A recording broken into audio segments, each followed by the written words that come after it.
Hi friends, আমার ছোট্ট চ্যানেলে সবাইকে স্বাগত জানাচ্ছি। আজকে আমি বানিয়েছি ঝাল সুজি, সেটাই তোমাদের রেসিপিটা তোমাদের কাছে শেয়ার করছি, সবাই দেখে নাও। তো যাই হোক, সবার আগে দেখো এই যে আলু কুচি নিয়ে নিলাম বাদাম, গাজর কুচি, কারি পাতা, এটা হচ্ছে কাঁচা লঙ্কা শুকিয়ে গেছে তাই, এটা হচ্ছে বিনস কুচি, আর এখানে হচ্ছে পেঁয়াজ কুচি। তো যাই হোক, তোমরা কে কে ঝাল সুজি খেতে পছন্দ করো? অনেকেই পছন্দ করো, কেউ বলো নোনতা সুজি। তো যাই হোক, এটা আমি দেখো সবার প্রথমে কি করলাম, সবার প্রথমে সুজিটাকে একটু ভেজে নিলাম। এবার সুজিটা কিন্তু পুরোপুরি ভাজা যাবে না, হালকা ভাজতে হবে, জাস্ট হালকা একটু কালার আসবে সেইভাবে সুজিটা ভাজতে হবে। ভালো করে দেখে নেবে, তাহলে তোমরাও ইজিলি ঘরে একটা জলখাবার করতে পারবে। এটা খেতে খুবই টেস্টি হয়। তো যাই হোক, দেখো কীভাবে সুজিটা ভাজবে, আমি কালারটাও দেখিয়ে দিলাম। এবার চলে আসলাম কড়াইতে তেল। সবার আগে আমি যেটা করব সেটা হচ্ছে, দেখো বাদামটা একটু ভেজে নেবো, কারণ এটা কাঁচা বাদাম, এটা যদি না ভাজা হয় বাদামের ফ্লেভারটা ভালো আসে না। তো যাই হোক, আমি বাদাম ভাজাটাও দেখাচ্ছি, কীভাবে কতটা কালার করলে বাদামটা খেতে টেস্টি হবে সেটাও আমি তোমাদের কাছে দেখাচ্ছি। শুধু ভিডিওটা কেউ স্কিপ করবে না, দেখো ঠিক এইভাবে কালারটা আসতে হবে, তবে কিন্তু বাদামের টেস্টটা খুব ভালো লাগে। তারপরে নেক্সট আমি কি করব সেটা দেখাচ্ছি। দেখো তেল ঢেলে দিলাম, এরপরে দিয়ে দেবো আমি আলু। সবার আগে আলুটা দেবো, কারণ আলুটা কাঁচা থাকলে খাওয়া যায় না। গাজর কাঁচা খাওয়া যায়, বাট আলু কিন্তু কাঁচা খাওয়া যায় না। তো সবাই, আর এইগুলো কাটাগুলো একটু বড় হয়ে গেছে, এর থেকেও ছোট কাটতে পারো। তো যাই হোক, আলুটা একটু নাড়িয়ে চাড়িয়ে নিলাম। আর বলছি, আমি কিন্তু এটাতে হলুদ ব্যবহার করিনি। তারপরে দিয়ে দিলাম গাজর কুচি। অনেকেই কিন্তু এতে হলুদের ব্যবহার করতে পারো, যে যার ইচ্ছে মতো, কিন্তু হ্যাঁ, টমেটোও ব্যবহার করা যায়। তারপরে দিয়ে দিলাম বিনস কুচি। আমি টমেটোটা দিইনি, আমার পছন্দ না, তাই যাই হোক এই যে বিনস কুচি দিয়ে আমি এটা সামান্য একটু ঢেকে রাখবো। কারণ হচ্ছে এটা ঢাকাটার দরকার আছে, এই কারণে যে একটু হালকা সিদ্ধ না হলে ভালো লাগবে না, গাজরটা একটু সিদ্ধ হবে। তো দেখো, তারপর আমি দিয়ে দিলাম পরিমাণ মতো নুন, যে যার পরিমাণ মতো নুন দিয়ে দেবে।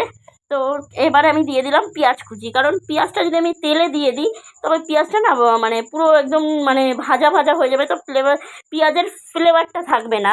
তো যাই হোক, এই যে লঙ্কা কুচিও দিয়ে দিলাম। এবার এটাকে মানে খুব সিদ্ধও না, আবার খুব কাঁচাও না, যেরকম নর্মালি খাওয়া যায় সেইভাবে এটাকে আমি তুলে নেব। তো যাই হোক, আরেকটা কাজ করতে হবে, একটা পাত্রে গরম জল করতে হবে। যেহেতু গরম জল দিলে এই খাবারের টেস্টটা খুব বেড়ে যায়, তো আমি একটু গরম জলও পাশে করে নিলাম। আর এই দেখো, সবার আগে ফোড়ন দেবো। এবার ফোড়ন যেটা দেবো সেটা হচ্ছে, জানি না কে কী ফোড়ন ব্যবহার করো, আমি তো এটাতে সব কারি পাতা আর সর্ষে ফোড়ন দিই। তো যাই হোক, এই যে সর্ষেটা দিয়ে দিলাম।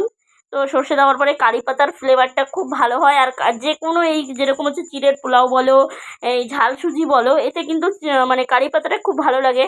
তারপরে দেখো, আমি দিয়ে দিলাম সুজিটা আর সেই সবজি যেটা আমি ভেজে রেখেছিলাম। তো দেখো, এই মিশ্রণটা আমি দিয়ে এবারে ভালোভাবে একটু নাড়াচাড়া করে নেব।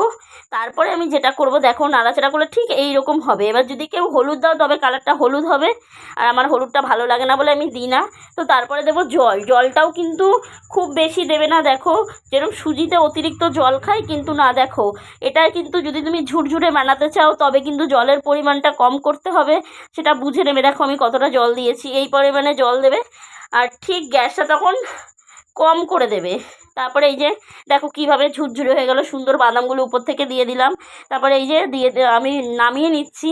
তো এইটাই বলছি, কার কীরকম লাগে রেসিপিটা আমাকে কমেন্ট করো, বা তোমরা যদি কেউ কোনো রান্নার ভিডিও চাও আমাকে বলো, আমি চেষ্টা করব, যদি আমি পারি অবশ্যই তোমাদের আমি ভিডিওটা দেবো।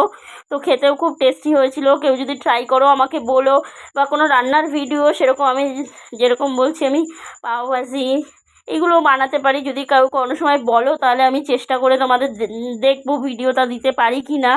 তো যাই হোক, এই যে খেতে খুব টেস্টি হয়েছিল। আর একটা আজকে জাস্ট এক ঝলক সুজাতাকে দেখাবো, কারণ হচ্ছে ও আজকে চলে এসেছিলো ক্যামেরার সামনে। তো যাই হোক, তাই ওকে একটু দেখিয়ে দেবো মাঝখানে। অনেকেই আমাকে কমেন্ট করো সুজাতাটা কে, তো এক ঝলক এই যে দেখা যাবে, এই যে ও পছন্দ করে না ক্যামেরা।